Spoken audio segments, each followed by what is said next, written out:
Ta ta ta ta ta ta ta ta ta ta ta ta ta ta ta ta.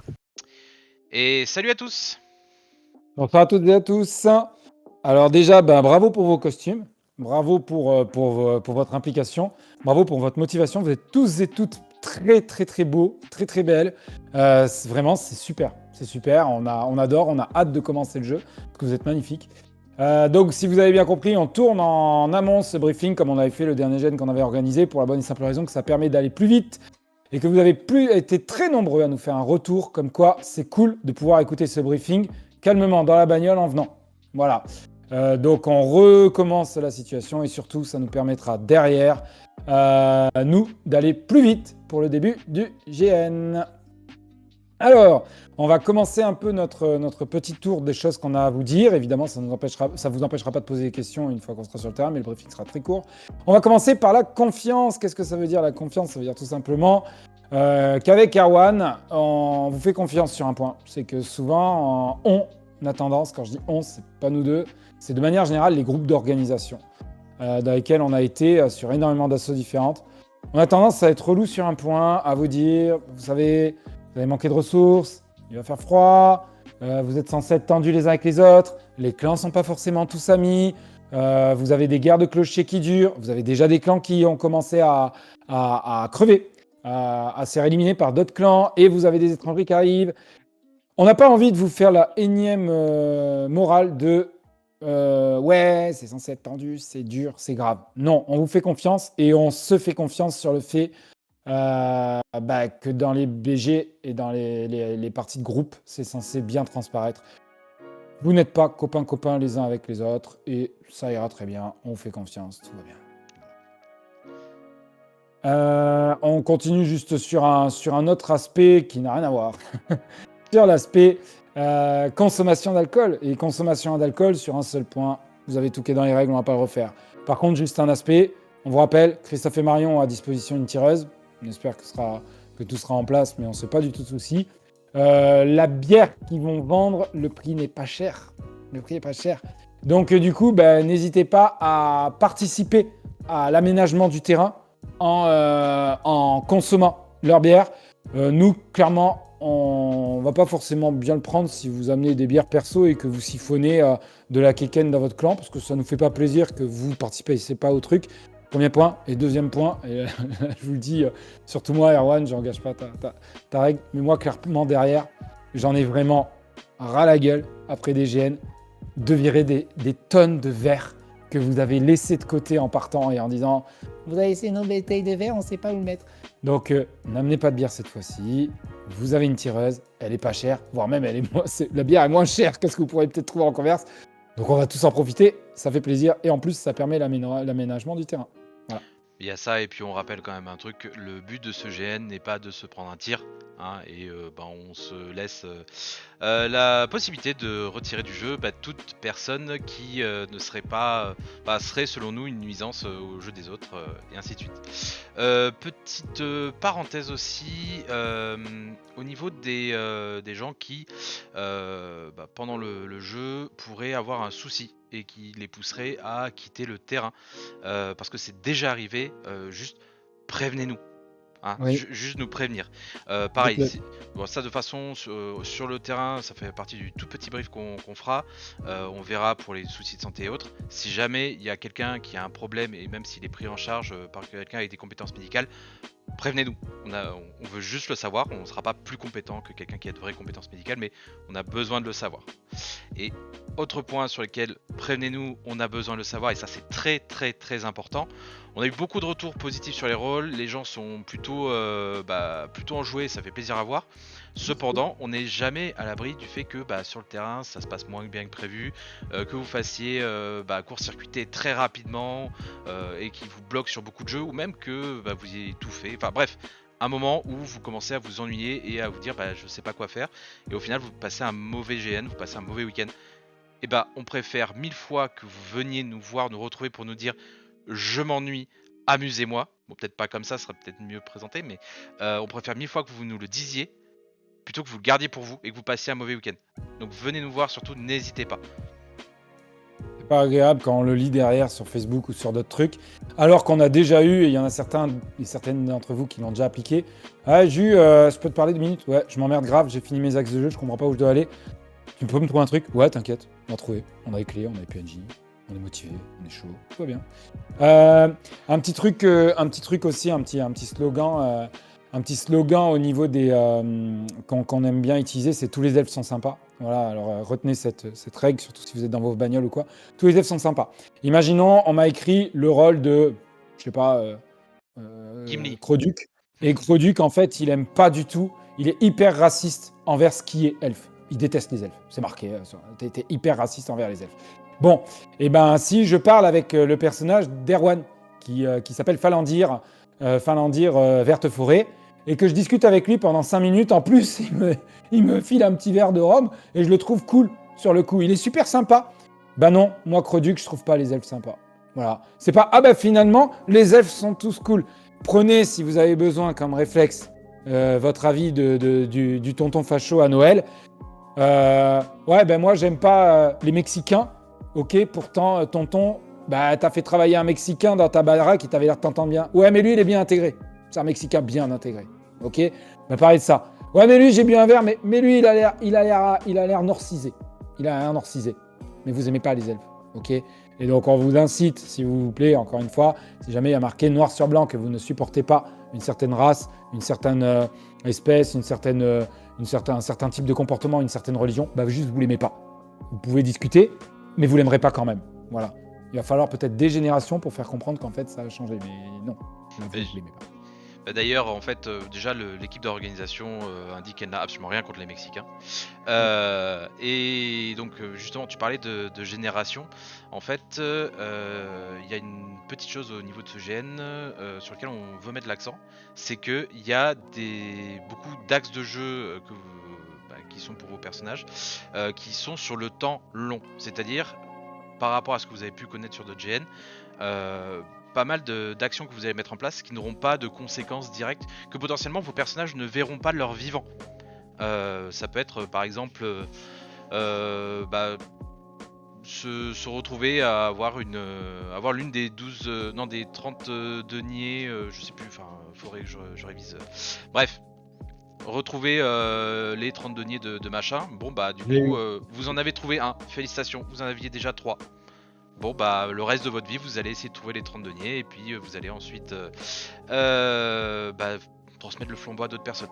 Donc voilà, ne soyez pas surpris si vous avez certains axes de jeu où vous avancez juste d'un petit pas, que vous mettiez juste une brique dans un mur gigantesque qui sera là dans 10, 20, 30, 50 ans. Voilà. D'ailleurs à ce propos là, nous ne ferons pas forcément de débrief personnel, dans le sens où nous estimons que la fin d'un GN appartient à chacun. C'est-à-dire que si à la fin vous avez un tel qui dit ah bah oui là j'ai enculé toute ma faction mais je me barre à tel endroit sous la protection d'un tel et je me la coule douce jusqu'à la fin de ma vie, et quelqu'un de sa faction qui vient nous voir et nous dit oui mais moi je vais envoyer des assassins Vous savez quoi, les deux versions vont exister. Les deux versions appartiennent aux deux joueurs séparés, parce que nous n'allons pas arbitrer ce qui se passe à la fin individuellement. Il y aura effectivement un débrief pour donner un petit peu un ton sur ce qui se passera sur une échelle globale, mais la fin appartient à chacun d'entre vous. Et d'ailleurs par rapport à ça, donc vous avez un certain nombre d'entre vous, enfin vous avez tous un certain nombre d'axes de jeu. Ne vous limitez pas à ce qu'on vous met. Vous notez bien déjà, ce sont des axes de jeu et pas des objectifs, ce ne sont pas des cases à cocher. Pour un certain nombre d'entre vous, on les a pas tous mis parce que ça commençait déjà à être assez volumineux, mais vous pouvez avoir des axes, notamment par exemple religieux, qui sont plus que sous-entendus par le BG en lui-même. Vous pouvez aussi avoir des axes de jeu qui vont apparaître en cours de route, donc voilà, ne vous limitez pas à ça. Voilà, c'est pas à proprement parler un GN Sandbox parce qu'il y a quand même un certain nombre de fils rouges et ainsi de suite. Mais voilà, on vous donne le sabre, on vous donne les outils, tout ça, et après c'est vous qui vous faites ce que vous voulez. Au contraire, on trouvera ça encore plus cool si des gens peuvent nous surprendre par rapport à des axes de jeu qui se développent eux-mêmes. Donc voilà pour ça c'était la première partie. Et maintenant nous allons passer sur une partie un peu plus pénible qui est la partie règles. Voilà, et donc là déjà on remercie les gens qui nous ont posé des questions. parce que on a l'air d'embêter les orgas comme ça, et pourtant non, ça nous permet de savoir sur quel point on n'a pas été assez précis. Et nous allons commencer par la notion de commerce et de route commerciale. Donc le but est de faire une version la plus simplifiée possible. De gens qui vont mettre en place des routes commerciales, sachant que bien entendu des routes commerciales ça veut dire de l'entente, ça veut dire un rapprochement de certaines entités, voilà, c'est pas juste une histoire pécuniaire, il y a aussi un peu de notions civilisationnelles et politiques derrière. Donc là on va faire 2 exemples. Sur le premier, moi je vais avoir du bois à vendre et Julien va avoir des poissons par exemple. Moi je veux des poissons, Julien veut du bois. Monsieur Julien, j'aurais besoin de poissons. Est-ce que vous en auriez? Oui, mais moi, par contre, je cherche du bois. Ah bah ça tombe bien, j'ai du bois. Je vous propose que nous mettions en place une route commerciale. Serrons-nous la main. Ah, serrons-nous la main correctement, comme des bons Norse ou des bons marchands qui viennent du Nord ou d'ailleurs. Voilà, on engage sa parole. J'engage ma parole avec vous. Bien monsieur entendu. Erwan. Mais moi je prête serment devant Hendrik, le dieu des marchands, pour dire que je respecterai ma parole de cet échange que nous mettons en place. Donc Et voilà. moi, je la pète devant Korn, et si jamais je suis pas d'accord, je vais te défoncer la gueule. Donc voilà, on s'attend à ce que vous jouiez mieux que nous, hein, on est hors gare, on n'est pas joueur. Mais voilà l'idée de base. Après, donc bien entendu, dans cette histoire, l'un d'entre nous a la compétence logistique, hein. Là je vous envoie vers le livret de règles pour voir à quoi ça sert. Vous engagez votre parole non seulement par une poignée de main. Très grande majorité d'entre vous jouent des Norse. On n'est pas là pour déconner. Si on a serré la main et qu'on s'est engagé à quelque chose, on le fera. Et on attend que les étrangers le fassent. Sinon, ça risque de mal se passer.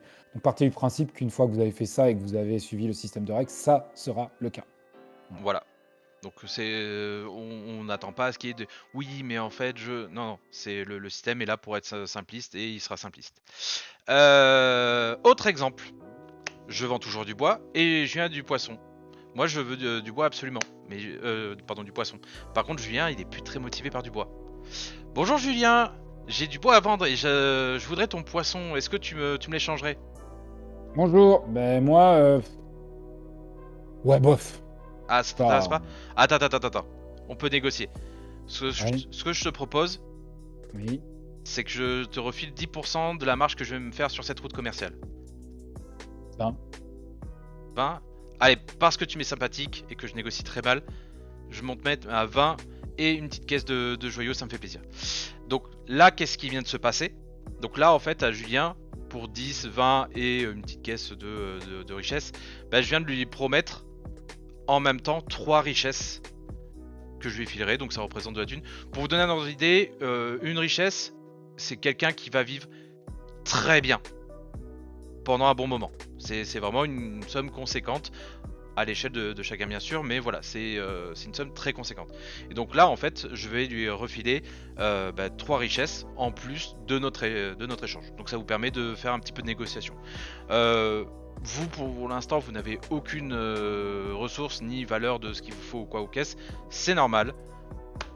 Les cartes sont prêtes, on vous file tout ça sur le terrain avec ce que vous voulez, ce que vous avez à refiler, et ainsi de suite. Donc voilà pour ce point là. Nous allons passer ensuite au système de ressources. Pas parce qu'il n'est pas clair, mais parce que c'est souvent le moment où on a le plus de problématiques après sur le terrain. Donc, les ressources, il y aura des petites boîtes, comme vous le savez, qui vont être disposées sur l'intégralité du terrain. Majoritairement du coup dans les bois, puisque ce sont des ressources majoritairement des herbes, des champignons, etc. Et donc il faudra aller se balader dans les bois. Quand vous trouvez une petite ressource, je vous rappelle que la règle elle est relativement claire. Vous avez le droit de prendre une ressource tirée aléatoirement. C'est-à-dire vous avez la boîte, vous mettez votre main, vous tirez, vous dites ok j'ai chopé ça. Voilà. Vous n'avez le droit de tirer qu'une seule ressource par boîte. Si vous faites le tour de toutes les boîtes, vous récupérez une ressource par période par boîte. Donc s'il y a par exemple 5 boîtes, vous pouvez récupérer 5 ressources par période. Attention à quelque chose. Imaginons que quelqu'un vous a dit moi en tout j'ai fait le tour de la forêt, en tout il y a 5 boîtes, et que vous êtes très fatigué, comme on le sera tous et toutes. Et du coup, vous n'avez pas le droit de dire la flemme, j'en prends 5 ici et on fait comme si j'y étais allé. Non, vous en prenez, vous êtes fair play, vous en prenez une par boîte. Dernier petit point, vous allez voir que les petites boîtes qu'on vous a disposées, ce ne sont pas celles-là. Elles sont un tout petit peu plus petites, mais elles sont très visibles. Elles font vraiment tâche, hein, ces boîtes en plastoc. Juste un truc qui est important, qui peut être sympa. Quand vous prenez la ressource, refermez le couvercle. Parce que s'il pleut, ou qu'il y a un écureuil qui passe pas loin ou quoi, ben en fait, il risque de renverser la boîte ou il risque de pleuvoir dans la boîte. Voilà. Mais c'est juste chiant. Donc n'oubliez pas, vous prenez. Vous avez compris. Voilà. À la nouvelle période, vous avez le droit de refaire le tour de la forêt et de recommencer à piocher un par boîte. Et il se passe quoi s'il n'y a plus de ressources dans la boîte? Et C'est qu'il n'y a plus de champignons. voilà. Plus de champignons. C'est fini. Et par contre, même si vous n'avez pas la compétence récolte, vous pouvez quand même vous dire il y a l'air d'y avoir pas mal de choses dans le coin et partager l'information avec d'autres personnes qui, elles, pourraient les récolter. Voilà. Je n'ai pas la compétence ressource, je ne peux pas piocher. Par contre, je peux dire aux autres, il y a encore un champignon là-bas, vous voulez que je vous emmène? Voilà. Après, voilà, c'est pas parce que c'est de la méta, bah non, c'est parce qu'il y a encore un champignon bizarre. Et on le redit, parce que ça c'est important, non, on n'ira pas donner les petits papiers, vous savez, dans la forêt, parce que c'est chiant pour nous, mais c'est chiant pour vous aussi. C'est-à-dire qu'en fait, vraiment, il n'y a plus de ressources à l'intérieur, c'est que la ressource est tarie. Terminé. Ça sert à rien. C'est tari. Fini. Autre petit point aussi, parce que ça me tient à cœur, parce que je l'ai encore vu dernièrement sur un GN qu'on a fait collectivement avec l'ami Erwan. Les arcs. Le système d'archerie. Quand vous tirez à l'arc, vous avez bien compris, l'arc c'est quand même assez létal, hein, dans le système qu'on a fait. L'arc est létal, oui. Il y a juste un truc, c'est qu'on a vu plein de systèmes que les gens ont vu, ont entendu, ont plus ou moins vu dans des GN qu'on n'accepte pas ici. Si je te tire dessus avec un arc de très loin, parce que je suis PNJ, parce que j'ai par exemple un masque comme ça, et que je tire de très loin, et que je te touche R1 avec mon arc, vu que c'est de très loin, et qu'en plus vous savez qu'il y a un gros pommeau pour éviter que ça vous tue réellement, et bah du coup, si tu vois la flèche arriver, tu n'as pas le droit de la dévier avec une épée, une lance. Vous n'avez pas le droit de dire, ouais mais moi j'ai manié la lance en KT. Non, vous ne pouvez pas. Ce ne sont pas des Jedi. Vous n'êtes pas Jedi. Donc vous ne la parez pas. Par contre, Si vous avec avez les un boucliers, ce n'est pas pareil. C'est la flèche qui... Mais le reste, c'est non, c'est pas... Non, ça ne marche pas. Donc si vous l'avez dévié, si vous venez de dévier la flèche par réflexe pour éviter de vous la prendre, vous la récupérez par terre, vous venez de vous faire toucher. Autre point, si la flèche touche votre main ou touche votre pied, et ça arrive souvent finalement, qu'elle touche votre chaussure, qu'elle touche votre main, bah, vous venez de vous prendre une flèche dans la main ou dans le pied, et ça fait mal, et vous prenez des dégâts. Vous n'allez pas dire, ouais mais t'as vu, du coup c'est le mien maintenant qui arrive. Ouais. Et il y a Ronald, il s'appelle Ronald lui. C'est bien Ronald. Tout Et bien, donc du coup, bah, vous Canivert, prenez le reconnu. dégât. Voilà. Ok, donc les arcs c'est fait. Tu voulais nous parler de la discrétion parce qu'on a eu beaucoup de questions là-dessus. Oui, beaucoup de questions par rapport à la discrétion et c'est des choses qu'on a souvent vues. Quand on est discret, je vous rappelle, on fait ça. Donc d'ailleurs, il y a une question qui m'a été posée, mais ça normalement c'est hors jeu. Ça veut dire je suis hors jeu. Donc on se balade normalement comme ça pour être hors jeu parce qu'on va par exemple se brosser les dents le soir. Bah non, ne le faites pas parce que vous risquez d'être embêté. Moi je vous conseille de faire autre chose. Vous dites aux gens, bah, je vais me brosser les dents, or, je vais vraiment me brosser les dents. Mais ça c'est un signe bien distinct, on vous demande de le respecter. Par contre, c'est clair et net, si je suis sur mon canapé, que je vois des PJ passer, que je fais ça, ça ne marche pas. Hein. C'est-à-dire que normalement, la discrétion, c'est pour accentuer le fait que votre personnage sait se cacher. Donc, vous vous mettez à côté d'un mur, derrière un fourré, planqué derrière un arbre. Vous allez physiquement quand même, vous êtes caché. Et c'est pas je saute derrière le fourré. C'est je suis derrière le fourré. Et s'il y a quelqu'un qui vous approche, vous levez le poing, sous-entendu, non, en fait, je suis très bien caché. Je suis désolé, moi, j'y arrive pas en tant que Julien, mais je suis très bien caché. C'est tout. C'est pas vous balader et ah, je suis au milieu d'une plaine, il y a des PNJ. Démerdez-vous. J'ai suivi les règles. Non. D'ailleurs, à ce petit point aussi à ce sujet-là, potentiellement, ça peut ne pas se voir le point levé, même si on vous devine en pleine nuit.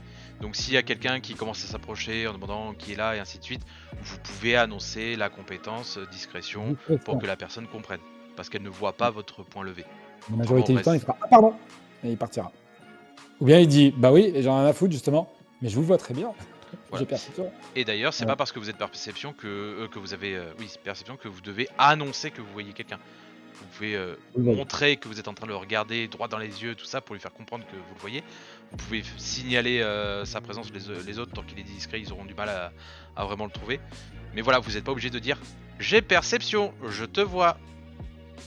Vous avez vu comment on joue bien? Ouais, on joue super mal. Je suis fatigué. Oui, et du coup, tellement fatigué, je me suis. Ah, si, la suite. On va parler de duel et de bagarre. Déjà, une question qui nous a été pas mal posée, c'est bah en vrai, avec tel ou tel score, est-ce que mon perso il est nul ou est-ce qu'il est puissant? Bah alors, pour vous donner un ordre d'idée, 1, vous êtes vraiment très nul. À 3, vous savez un peu vous battre. À 5, vous commencez à être bon. À 7, 8, vous êtes parmi les meilleurs qui existent au monde. Et au-delà, vous n'êtes plus humain. Voilà. C'est au-delà de ce que peut faire un être humain. Et on est à peu près dans les mêmes proportions au niveau du duel. Arbrand, il est à 15. Oui. Voilà, pour ceux qui connaissent. D'ailleurs, on a vu qu'il y avait beaucoup de gens qui révisaient le GN en jouant à Warhammer Total War. Et bah, vous avez bien raison. Voilà.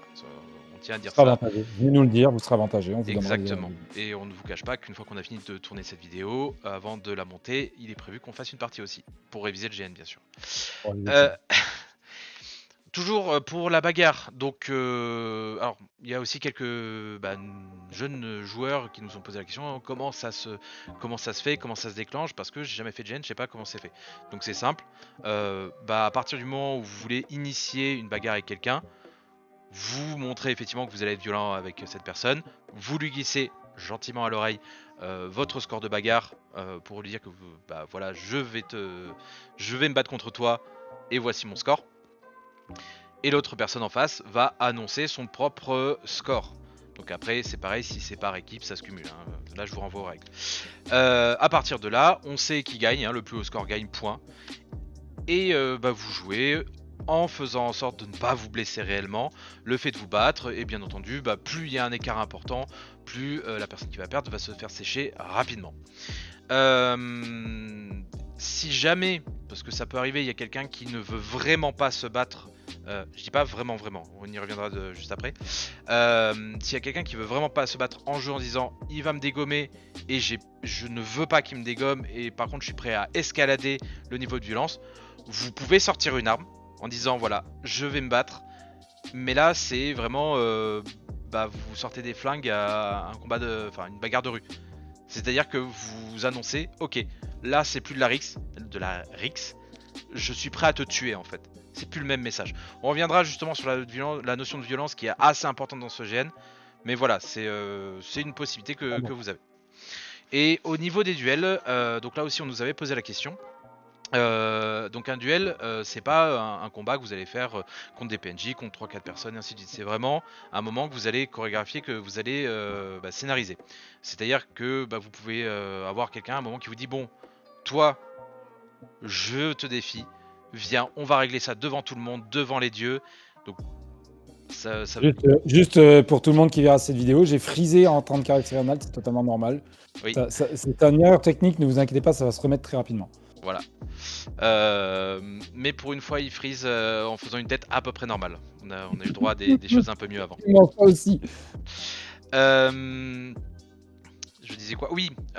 Donc là, ensuite va s'enclencher le système de règles, à savoir le fait d'aller tirer des cartes. Il y aura toujours un orga à peu près à l'endroit central du GN. D'ailleurs, petite parenthèse, considérez que je serai à peu près tout le temps au niveau central. Si j'y suis pas, c'est juste parce que je suis allé voir les PNJ juste à côté, donc il y aura toujours un orga ici. Et Julien sera l'orga volant qui viendra vous voir dans les camps. Ne l'imbibez pas trop, s'il vous plaît. Hein, j'en ai besoin jusqu'à la fin du GN. Voilà. Donc si vous n'êtes pas dans le centre, cherchez plutôt Julien. Si vous êtes dans le centre, venez me chercher plutôt.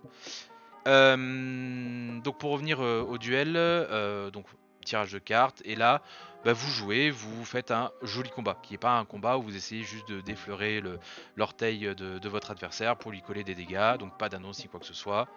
Là l'idée c'est que ce soit un petit peu joli. Donc voilà pour les duels. Donc faut quand même un petit peu saisir le sous-entendu que vous donne l'autre personne pour vous dire là je te propose un duel et pas juste on va sortir nos armes et se mettre sur la gueule tout de suite comme des chiffonniers.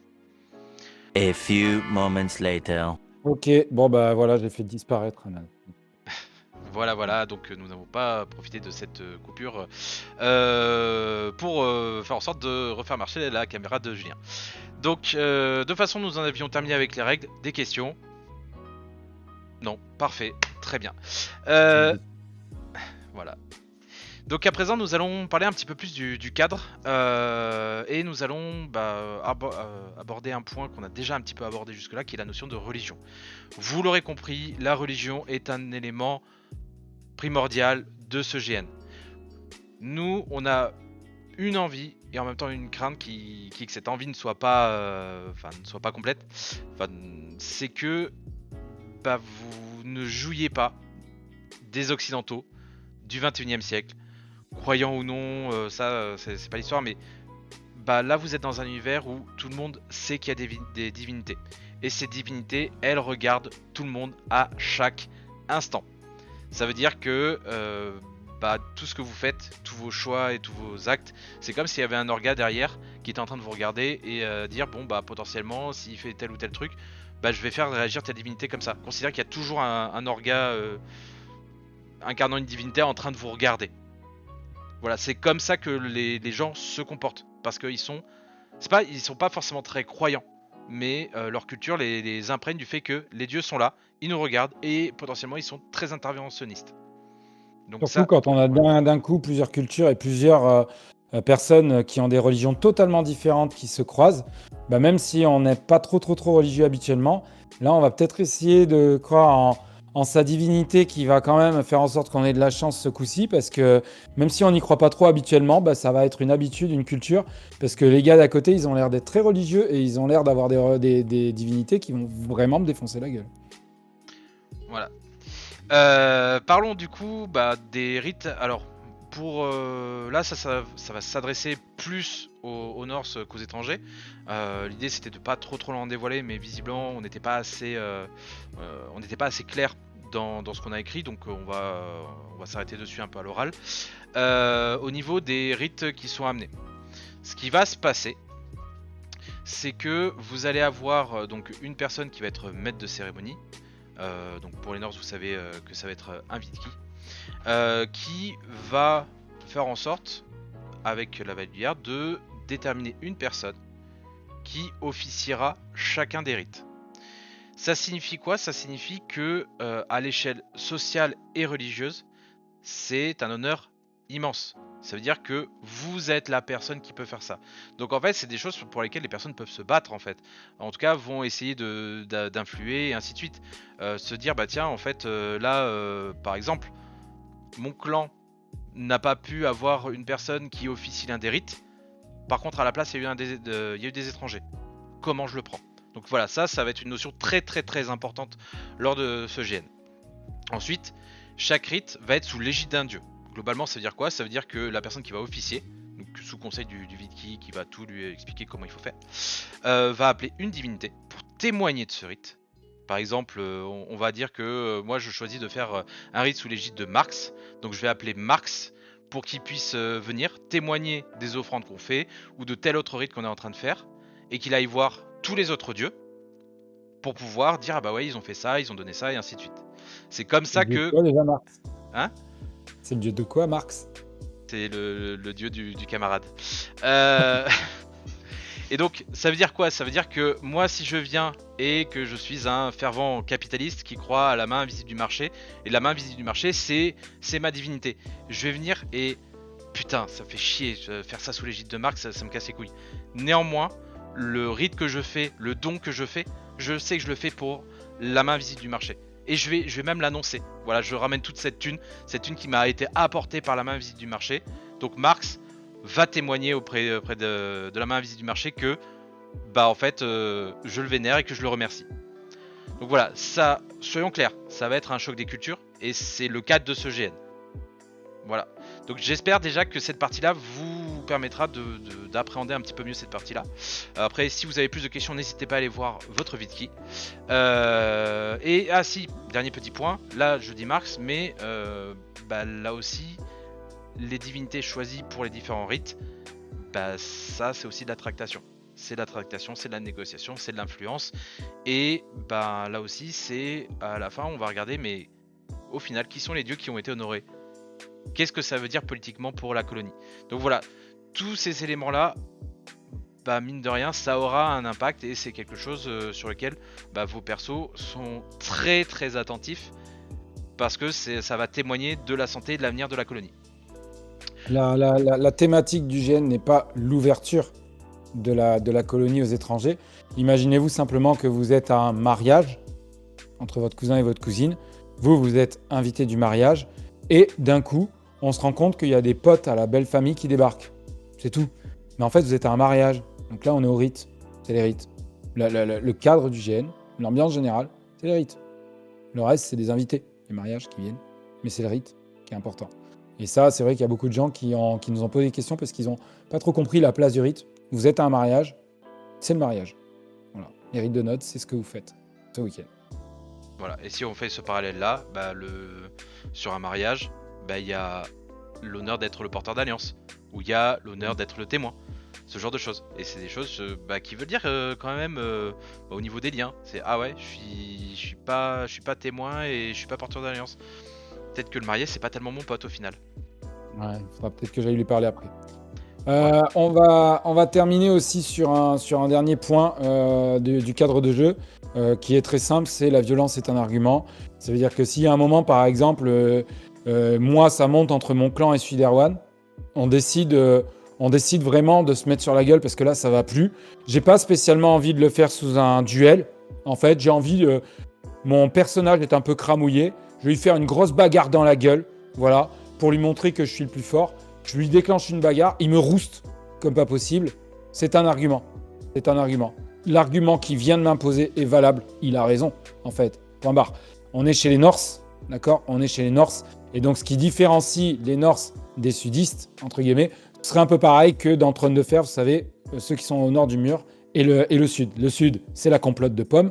Au nord, c'est beaucoup plus franc de bas de plafond. Pourquoi? Parce que c'est comme ça qu'on survit et c'est comme ça qu'on discute et c'est notre culture. Autrement dit, si je fais la bagarre, Erwan gagne et donc on était jusque-là en train de se prendre la tête sur la possibilité ou pas de céder notre bois à une puissance extérieure. Moi je dis non, il dit oui, il vient de me rouster, ce sera oui. Ce sera oui. Et par contre, je ne vais pas du tout me poser dans une situation de « Ah mais quand même, il m'a un peu humilié, je vais passer tout le reste de mon week-end avec mon petit couteau à essayer de venir le suriner ou lui donner des maladies ou lui donner des malédictions parce que... » Non, c'est pas Norse ça. Hein. C'est pas Norse. Ouais. On avait un différent, on s'est mis sur la gueule, il a gagné, il a raison. Après, ça veut pas dire que vous êtes forcément d'accord. C'est en fait c'est un argument d'autorité sociale. Je crois que l'exemple qu'on avait mis à l'origine, c'est je croise mon N+1 dans une boîte, donc à l'extérieur, et on a un différent sur un sujet. On n'est pas d'accord, mais quelque part, c'est mon N+1 dans ma boîte. Donc il a cet argument d'autorité, alors que je peux valider ou pas, mais au sein de la boîte, il a raison. Il a raison, c'est comme ça. Et bon, on vous incite à pas aller suriner vos patrons, pas leur donner des petits coups de couteau ou leur filer des maladies de Nurgle. Voilà. C'est Par pas contre, cool. faites autre chose, des grèves, des manifs, ça allez-y, n'hésitez pas. On est tout à fait pour. Donc- Du coup, Donc ouais, juste petit résumé sur la violence, voilà, c'est un argument, n'hésitez pas à l'utiliser. C'est pas, Important. vous n'êtes pas non plus dans un cartoon, n'allez pas vous battre à 100% du temps, mais c'est juste voilà, ne vous dites pas si je me bats contre telle personne, du coup, comme on peut le voir de temps en temps, elle va essayer de passer le reste de son GN à essayer de me flinguer, juste parce que la personne a mal pris hors jeu. Voilà, c'est un argument comme un autre. Voilà, on espère que ça répond déjà à beaucoup de questions et d'interrogations. Demain, on est sur le terrain, nous. Les téléphones portables captent. Ça veut dire que si jamais vous avez besoin de nous appeler pour une urgence, c'est vous pouvez plus partir de chez vous parce que vous avez un problème qui vous transcende, sur lequel vous êtes obligé de répondre. Vous avez extrêmement du mal à trouver le terrain. Je vois déjà certaines personnes qui vont me dire en même temps, j'ai pris ma carte et je l'ai dessinée sur un bout de papier. Non, prenez-vous le GPS, vous êtes adulte, vous savez où aller sur le terrain, tout est indiqué. Alors, de toute façon, juste pour ce point-là, nous qui sommes les personnes avec les propriétaires du terrain, donc Christophe et Marion, qui avons fait le plus le trajet là-bas, je pense qu'on est totalement incapable de vous guider par téléphone. Et, Oui, ne nous dites pas, je suis entre deux arbres et à côté d'un village que j'arrive pas à nommer. Ça nous est déjà arrivé. À côté de deux arbres. Ok, génial. Ça ne servira à rien. En plus, on sera potentiellement stressé et on aura d'autres chats à fouetter. Et oui, un dernier petit point que je me permets de faire avant la toute fin. Si jamais à un moment, vous avez un problème de toilette, par exemple, vous allez aux toilettes, vous ouvrez la porte et vous dites pas c'est Bagdad, mais vous dites simplement le trou il est plein. Le trou il est plein. Refermez pas la porte en vous disant je m'en fous, j'irai chier dans les bois. Venez nous voir en disant hé les gars, il faut déplacer les chiottes et on fera ok, on a déjà prévu des autres trous à cet effet. Mais si vous ne nous le dites pas, nous on va pas dans les toilettes là. Donc du coup on sait pas. On a tout prévu pour vous, mais n'attendez pas qu'on s'en rende compte parce qu'on ne s'en rendra pas compte. Venez nous le dire, n'hésitez surtout pas. On mettra les moyens à disposition pour que vous puissiez passer un bon week-end aussi de manière logistique. Voilà. Bon bah voilà, je pense qu'on a tout dit. De toute façon, voilà, comme on l'avait indiqué dans le livret de logistique et autres, l'idée c'est de faire un petit point, un petit quart d'heure avant d'entamer le jeu. Et donc, merci d'avoir regardé cette vidéo jusqu'au bout. Et puis, on espère que tout le monde va s'amuser. Voilà, et si jamais vous avez des questions, réécoutez cette vidéo ou relisez votre BG et vous allez voir, ça va bien se passer. Allez, à tantôt. Salut!